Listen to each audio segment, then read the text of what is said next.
Des métamorphoses, on pourrait dire qu'il y en a de plus en plus et en Iran, mais il ne s'agit pas de papillons, c'est plutôt de métamorphoses du cœur. Bonjour Clémence. Bonjour Anne-Laurence. Effectivement, je voulais vous parler de l'Iran. En Iran, on constate qu'il y a une véritable explosion du christianisme et c'est un vrai paradoxe parce que sur place, l'Église est vraiment menacée en quelque part. Beaucoup de chrétiens, de leaders chrétiens sont emprisonnés.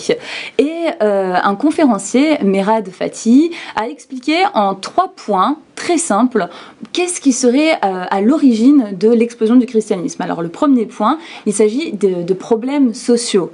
On remarque par exemple l'augmentation du chômage, de la prostitution, et donc tout cela crée quelque part un désenchantement des Iraniens. Le deuxième point serait les prières ferventes, parce que ce conférencier est chrétien et donc il croit dans la puissance de la prière.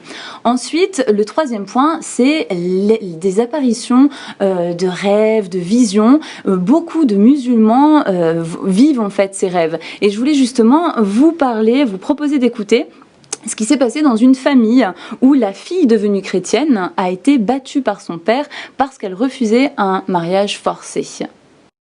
I heard the story of a daughter who came to Christ, a student. J'ai entendu l'histoire d'une jeune fille qui est venue à Christ en tant qu'étudiant. First, he was not taken seriously by her family. Et d'abord, elle n'a pas été prise au sérieux par sa famille. But then they realized that she's continuing in her faith. Mais après, ils ont réalisé qu'elle continuait sa marche dans sa foi. They thought we give her in marriage to a Muslim and she will change. Et ils se sont dit, on va la marier à un musulman et elle changera. But she didn't want. Mais elle a refusé. So they forced her. Ils l'ont forcée. And it was the day that these people, according to our tradition, come to ask for the bride, ask for the girl. Et le jour est venu où, selon notre tradition, les gens viennent pour demander l'épouse.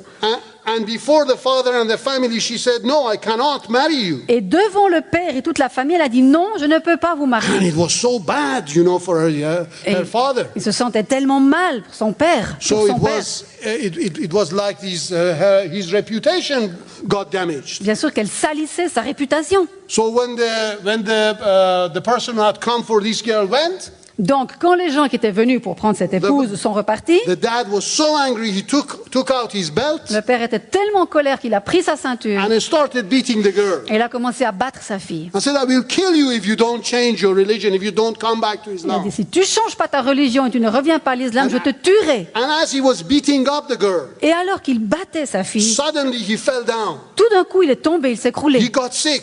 Il est tombé malade. And he started shouting, "Have mercy on me, have mercy on me." Et il commence à crier, pitié de moi, pitié de moi. The daughter got worried. Et la fille s'est inquiétée. With all the wounds that she had, she started getting worried for her father. Avec toutes ces blessures qu'elle avait partout, elle a commencé à soigner son père. Dad, what is happening to you? What's wrong? Mais papa, qu'est-ce qui se passe? Qu'est-ce qui va pas? He says, please forgive me. I didn't know. Et il dit, mais s'il te plaît, pardonne-moi. Je ne savais pas. Oh, why? What is happening to you? Mais quoi? Qu'est-ce qui t'arrive? He said that I see Jesus standing behind you. Et il a dit, mais je vois Jésus debout derrière toi. And as I was beating you, I realized that I was beating Jesus. Et alors que je te tapais, je voyais que je fouettais Jésus. And he had stretched his hand and said, "Why are you beating me?" Et Jésus a étendu sa main et m'a dit, mais pourquoi est-ce que tu me bats? Please pray to Jesus that he would forgive me. S'il te plaît, prie Jésus pour qu'il me pardonne. And this man is now a believer. Et cet homme est maintenant un chrétien. Un chrétien secret, bien sûr. L'histoire parle elle-même. Merci Clémence. On va laisser ces paroles résonner.